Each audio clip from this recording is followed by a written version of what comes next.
All right, I am thankful to have this opportunity to kick off some presentation about some information and updates on some of our foreign missions.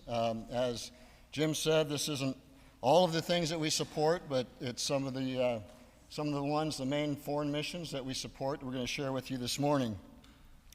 When I was getting ready to kick this off and think about what I wanted to accomplish, I had mainly three goals. It started with four. The first was to leave enough time for Chuck to be able to cover three for my one, but I'm going to try to leave him enough time. But the others that I wanted to try to convey, one is joy.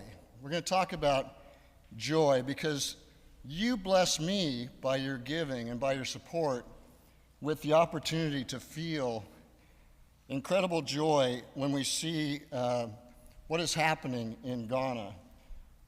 And I'm going to share a little bit about Ghana and an update about Ghana, but I wanted to kind of kick it off and think about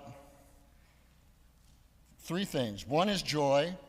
The second is the sense of community, of unity and family that we feel with other people around the world as we see them sharing the gospel, as we see them coming to Christ and becoming a part of the family with us. And then the third is gratitude. So, joy has always been associated with sharing and receiving the word. And I wanted to just share a few scriptures to kind of set our minds on that. Jesus, at the end of John, toward the end of John, when he was sharing with his disciples encouragement, he said, "These things I have spoken to you so that my joy may be in you and that your joy may be made full." He talked about the words that he shared with them, giving them joy. We have the same thing, the joy of the Lord. We see when Jesus was at his birth, remember the shepherds are in the field, and an angel appears to them. And we read in Luke this story, he says, "An angel of the Lord suddenly stood near them, and the glory of the Lord shone around them, and they were terribly frightened. And so the angel said to them, 'Do not be afraid. Behold, I bring you good news of great joy, which will be for all the people.'" One of the things that we see when we get to share with, our missionaries, with people who share and evangelize and share the good news of Christ with others, is we see this sense of joy that comes in actually being able to share that with someone and seeing them receive it with gladness. It does bring great joy, and I see that in Ghana. I see that in all the pictures I get every week, and when I hear the reports of what they're doing, I see the joy that they're experiencing, and I want to share that with you and hopefully allow you to feel some of that joy. Isaiah said it this way, "I will rejoice greatly in the Lord. My soul will be joyful in my God, for he has clothed me with the garments of salvation." So there's great joy in the good news of salvation. The second that I mentioned to you was the sense of community, of family, that sense of having things in common. And we see that, if you remember, in the story in 2nd Acts, after Peter delivers that first sermon. And thousands were pierced to the heart and became members of the church that day. I just want to highlight a couple parts of this in Acts chapter 2, verse 37. We're going to start in 39. Peter said, "For the promise is for you and your children and for all who are far away, as many as the Lord our God will call to himself." We see these people who had just heard the good news about Jesus and what he accomplished, and they're pierced to the heart. And they ask what they should do, and they're told to repent and be baptized and to receive the gift of the Holy Spirit. So those that received his word were baptized, and that day there were added about 3,000 souls. I've shared with you a little bit about some of the campaigns that our friends in Ghana do in Ghana and the countries around them, and how thousands come to Christ through those campaigns and through those trips. And I can only imagine reading this and kind of relating that to that story, what that would be like. But we go on and we read in Acts chapter 2 that everyone kept feeling this sense of awe.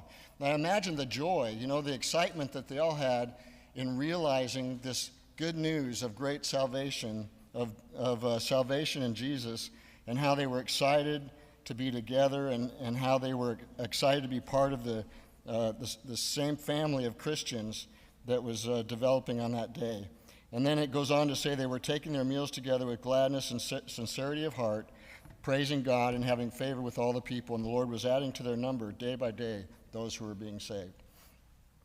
So when we see that happening in our mission fields around the world, I know it's hard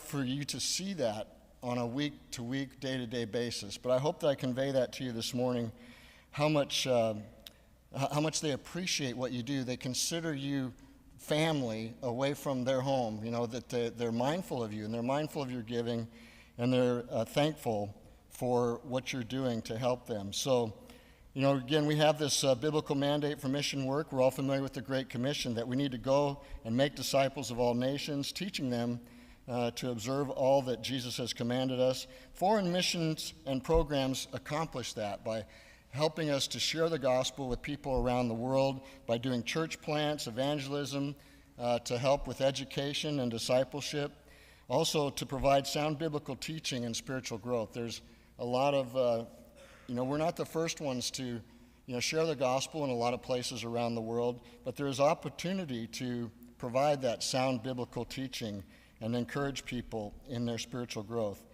The good work we support in several countries accomplishes that, right? Preaching the gospel, training and equipping local church leaders, and serving communities with the work projects that demonstrate the love and compassion of Christ. And that's what we're doing in Ghana. In Ghana, we're supporting primarily a Christian children's school, which is just doing great work, and I'm going to share a little bit of an update with you on that. So Ghana, as you remember, is located kind of in the, I don't know what you call that, around the Horn. No, the Horn, I guess, is in the bottom, but kind of, you can see where Ghana is there, kind of on the southern shore of the western part of Africa. And our missionary there and his family, his name is Bright Agbesi.Samor, and his wife is Ruby. They're wonderful people, and they have a sincere passion for Christ. And I wanted to remind you that this started with a very small beginning. Not that long ago, it was January of 22. If you've been part of here when I've made this presentation before, you might remember these pictures. They started with just a one-room, cinder block schoolhouse, essentially, and 6 students. That was in January of 22. And you might remember that when Chuck and I went there in April of 24, just last year, that they had a new building. And thanks to you and many individual gifts and support that contributed to that, they had this new school building, the first floor, which represented about 7 classrooms and an office for them to expand into. When we were there, these are pictures when we were there, there was about 63 students and about 6 teachers. And that was in April of 2024. So I wanted to just give you a quick update of what's happened since then. In the building and property, the things that had to happen as far as the building were concerned and the property, they accomplished the drilling of a water well, which provided drinking water not only for the children and water for the facilities, the bathrooms and the showers, but also for cooking and for clean water in the local community. When I show you the picture, I want to talk to you a little bit more about the impact it had on the community. They also accomplished the building of a perimeter wall, thanks again to a lot of individual contributions and donations from this congregation, which was required by the government to maintain their certification. They had, if they were going to maintain the right to keep the school going and teach the children, they had to install this wall for the safety of the children.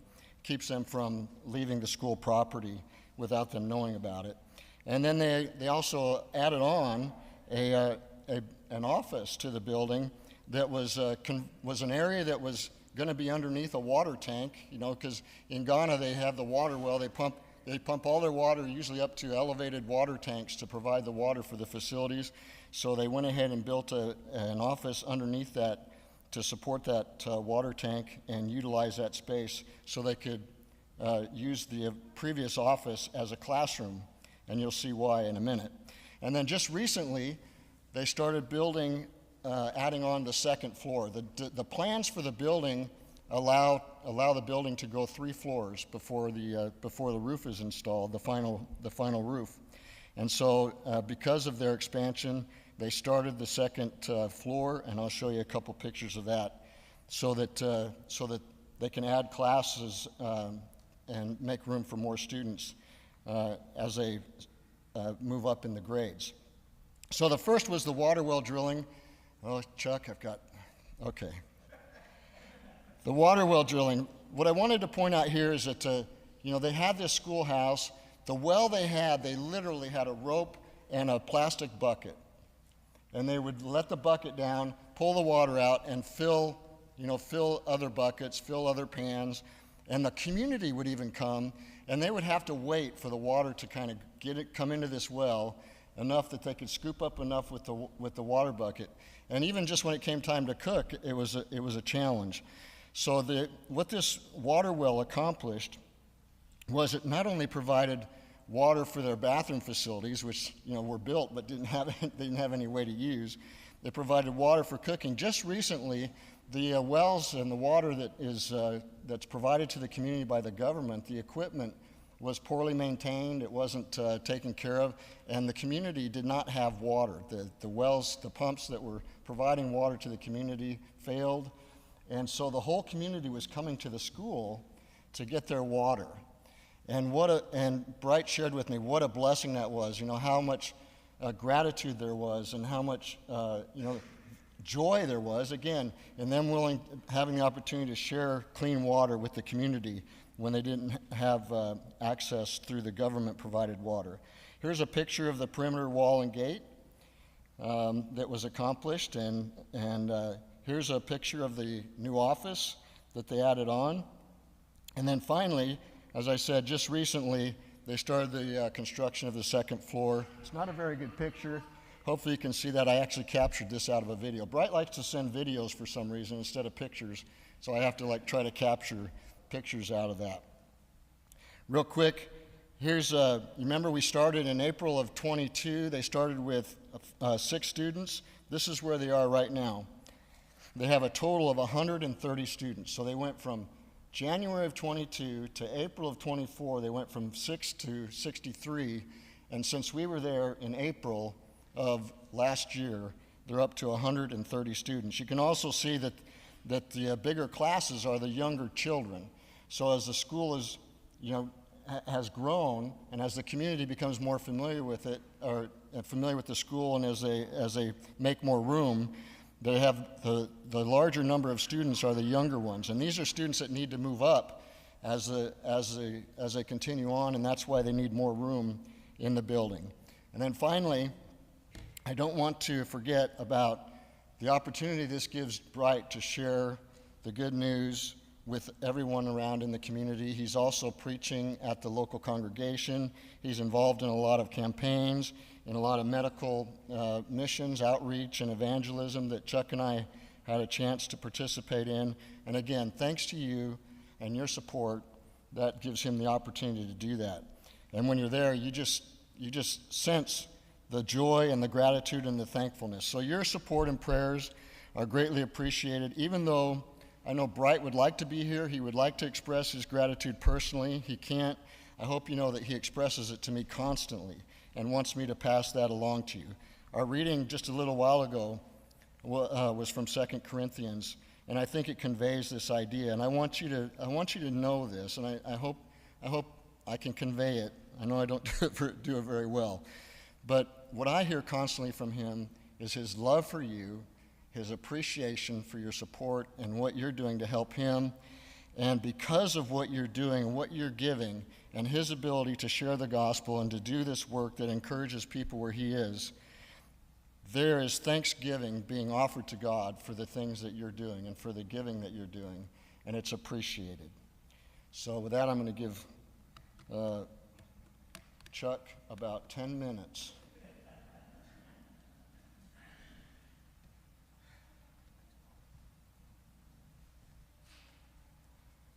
Okay. So Bob misspoke just a little bit. According to that clock, I got an hour and 9 minutes. So we'll try to hurry and get through it. So I want to talk a little bit about Honduras and the mission work that we support there. It is John and Stacy and their family, Lawson, Jordan, and Tobin, which are Jim and Kathy's kids. And Jim and Kathy were able to go here just recently and visit them, so that was a great thing. They've been in Honduras about 14 years now, I think, and we have supported them and very, very happy to do so, and they're very appreciative of the support we do there. With talking with Stacy a little bit via text earlier this week, she sent me quite a lengthy summary of what they do there, and I tried my best to summarize it a little further down. Sometimes when I think about the amount of work that our missionaries do, talking with the Stacys, visiting with Bright, being in Ecuador multiple times, I often find myself wondering, where do they get the energy to do everything that they're doing? But God provides that for them, I'm sure. So what I've done is, she sent me a whole bunch of pictures, and I've just kind of grouped them together in a little slideshow, and I'm just going to let that play in the background as I kind of summarize what a week looks like for the Stacys, and we'll go from there. John, they worship at the Barrio Belen Church there, where John serves as an elder. He's also one of the preachers there, and also teaches an adult Bible class. And I believe Stacy and Jordan also teach in the children's ministry there. They teach classes, and Tobin participates in the praise team that they have there. And Jordan also works with their multimedia ministry. I don't know what all that consists of, but I assume it's updating their website and doing things like that. John and Stacy, they also lead the youth ministry, and they host them every Saturday night at their house. They get together for fellowship and games and a devotional, and then they turn around and do this again on Tuesday. They have the youth into their house and feed them and have a Bible study on Tuesday. It consists of about 30 to 45 kids, and about half of those overlap, which means their impact is about 70 to 75 kids that they're reaching every week. And everything that happens at their house, they run bus routes to go pick up the kids and bring them to their house. And one of the things that they use, one of the buses, is our old van that we used to have here that we donated to them. So they use that, and then another old school bus, a small school bus that they were able to put together. And then on Mondays, they meet at a coffee shop close to a large high school, and they invite the students to come, and they buy them a coffee or a smoothie, and they just chat about their day, maybe problems that they're having. We'll pray with them, have a short Bible study before or after class. They said it's been a really good tool for their high school students in church to be able to invite friends to come to that. It's a pretty informal setting, and it's really easy to get them to invite their friends.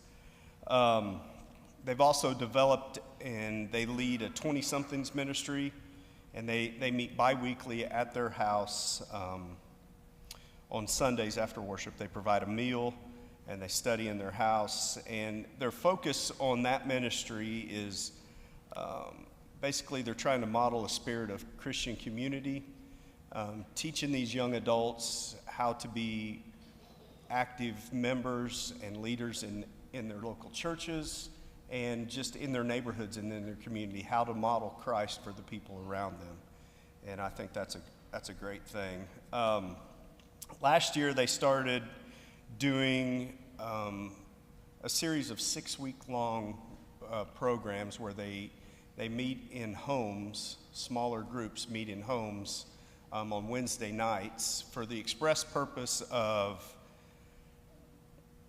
being able to invite their neighbors to a Bible study and engage individual neighborhoods of the members of the church. And this year they're hosting one of those in their house as well. And she said it's been very effective. Most of their neighbors are now coming and enjoying a meal and having a Bible study and getting to know one another. On Thursdays, John helps teach a men's study, mainly focusing on discipleship and training men to be leaders in the church. And him and Stacy both spend some time doing premarital counseling and counseling a lot of married couples that are in crisis. And John has really started focusing a lot on one-on-one studies with young men who struggle with porn addiction or struggling with same-sex attraction, and he's found that to be a much-needed program. And then, as if that wasn't enough, they're trying to restart a ladies' discipleship group that stopped during COVID. They're trying to get that going again, more of a ladies' Bible study. And then they've somehow found the time to get involved in a couple coffee farms. And I think Jim could tell you more about that. He spent some time with John doing that. But needless to say, they're looking for any opportunity in any way that they can to get involved with the community and to be able to present Christ to anybody that they come across, whether that's through working at the coffee farm or being involved in their local church or providing opportunities for the members to invite their peer groups to come. And it sounds like their home is always open. Talked to Jim yesterday at Men's Bible Study, and he's telling me, oftentimes they'll wake up and there'll be 2 or 3 kids sleeping on couches at the house. Oh, they were over last night and they didn't want to go home, so they just slept here, which is great. And then she also mentioned that Tobin, their youngest, is starting high school. And so their plan has always been a dream of theirs, as Tobin graduates and leaves high school, they will turn over the youth leadership or the youth group to somebody else. And they are starting to look for property to buy and build a church campground to hold church camps during the year and use that facility for various marriage seminars and other conferences and things that they want to do. They said growing up, church camp was very impactful to them, and they want to be able to bring that to the people that they work with there. Okay, let me see. Oh, there's a couple pictures. There's Jim right there, down there in the corner. Doesn't look like he's doing much work, but he looks like he's talking. All right. Next, I want to talk to you a little bit about Ecuador, and I'll keep this one really, really quick.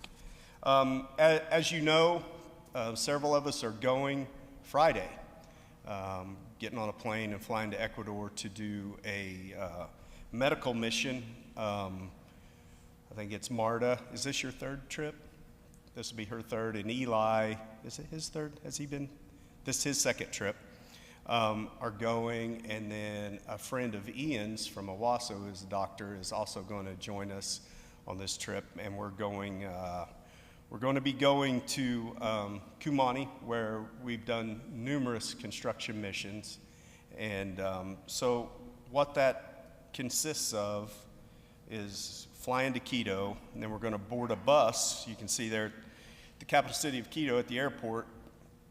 And it's a little over a 5-hour bus ride to a little town called Bourbon, which there's going to be about 50 of us in 2 buses, so I'm thinking it's going to take more like 6 hours to get there with bathroom breaks and whatnot. Not a whole lot of straight roads in Ecuador, just is what it is. But we'll be going from about 9,000 feet down to sea level in that 6 hours. It's really a beautiful country. And then in Bourbon, we're going to board a canoe and take another 3-hour trip on a canoe to the middle of the rainforest there, and that's where Kumani Christian Center is. And this is a picture of it. This is a fairly recent picture. Last year I helped put a roof on the building in the back, the bright red one. On a side note, we're going again in June. I've convinced Chris to go with me, and a couple guys from Sherman, Texas, and a guy from Fort Worth are going as well, maybe another guy out of Florida. And we'll re-roof that main building there that you see in the front. But I think, like Bob said, we're going there to help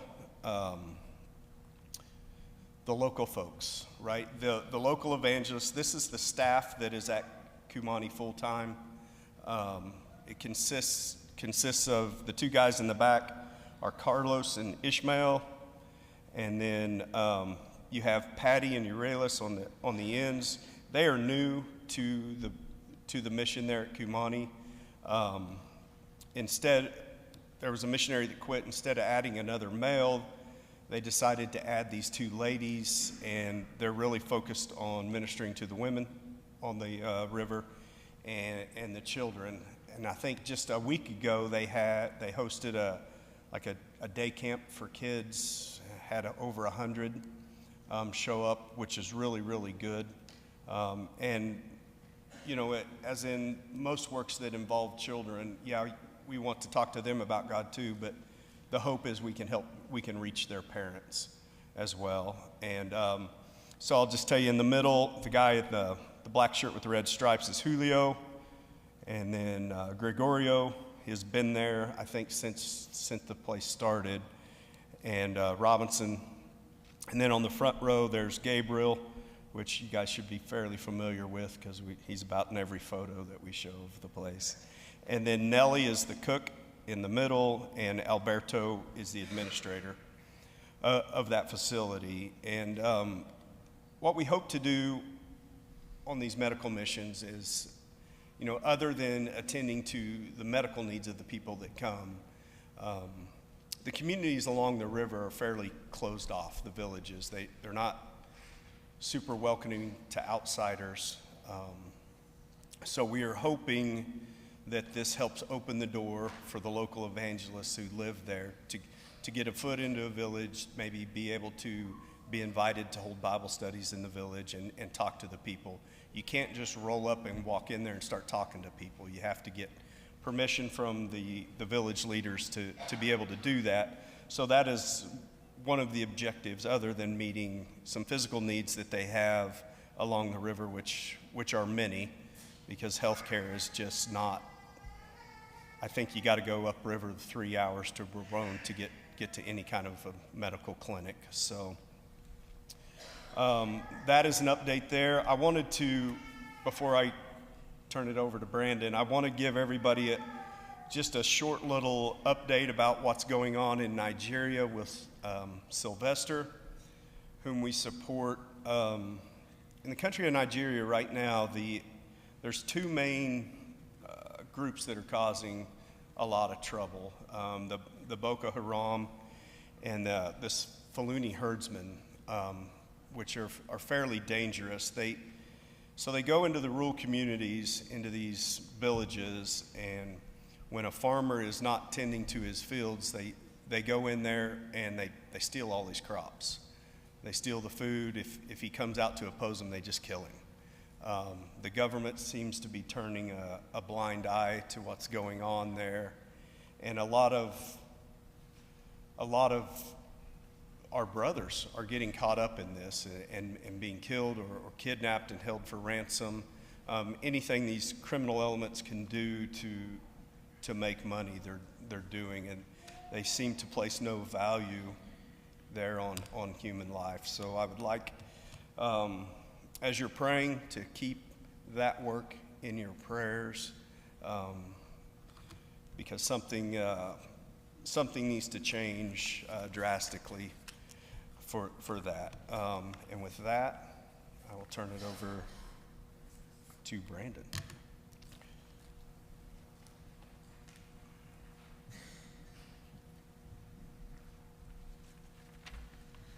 Okie dokie.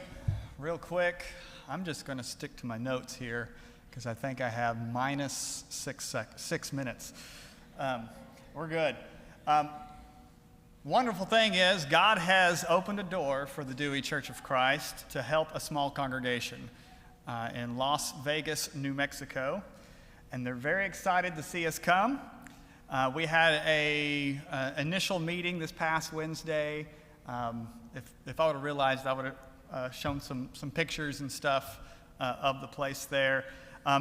They're pretty excited about us coming and putting on a vacation Bible school and a day camp for about 35 to 50 children. That's our goal. They currently don't have a preacher, a full-time preacher, but they do have 5 men who alternate preaching on Sunday. I did get to talk to one of the main preachers there, Angelo, and his wife, Olivia. Olivia is their church secretary. They both have secular jobs, but their focus, and it's amazing when you talk to them, and the passion they have is on the community there. They do have a pretty good building. They have a nice kitchen. I've got lots of pictures of a lot of that. That area, Las Vegas, is almost at the entrance of Story Lake State Park, and so it's got a beautiful view. Las Vegas is 585 miles from where we're at. In all but 42 miles is interstate, with a driving time around 9.5 hours. And if any of you might be thinking of going there, they also have the Red River encampment, which is the following week. And it's about a 2-hour drive from there. The altitude is 6,500 feet, and the average temperature for the time we'll be there is in the high is the low 80s, and nighttime around 56. So I'm saying this as to sell people on coming. It's going to be nice. So hopefully, if you're trying to decide to go or not, we hope that you can go and serve and glorify God. It's going to be the week of June 16th. Like I said, we had a good meeting on Wednesday, and I will be going around and hunting you down. So if you see me coming, don't hide. We'll talk about it. And that's our mission report this go around. And I pray you've been encouraged. We talk a lot about mission outside of these walls. But what about our mission inside? I want to read Mark 16, verses 14 through 16. It says, "Afterward he appeared to the 11 themselves as they were reclining at table, and he rebuked them for their unbelief and hardness of heart, because they had not believed those who saw him after he had risen. And he said to them, 'Go into all the world and proclaim the gospel to the whole creation. Whoever believes and is baptized will be saved, but whoever does not believe will be condemned.'" So question, what about inside these walls? Hebrews says that we are a royal priesthood. It's like we're messengers for God. And I like to say that this is God's hospital, and we work on the staff. We're God's staff for his hospital. And maybe you're here and you don't really have a pressing need at the moment. And so that means your job is to be an encourager. See how we can stir each other up. Maybe you're lost and in need. Well, guess what? You're in the right spot. Maybe you feel broken. Maybe there's something you need a prayer for. There's anything at all. Guess what? You're in the right spot. We don't get upset when somebody who's at the hospital comes in with a broken leg and say, "Oh, you're not perfectly well. What are you doing here?" Well, if you're not perfectly well here at church, we're not going to turn you away. You're in the right spot. So think on that as our mission here and our mission outside these walls. If there's anything you need at all, please come while we stand and sing.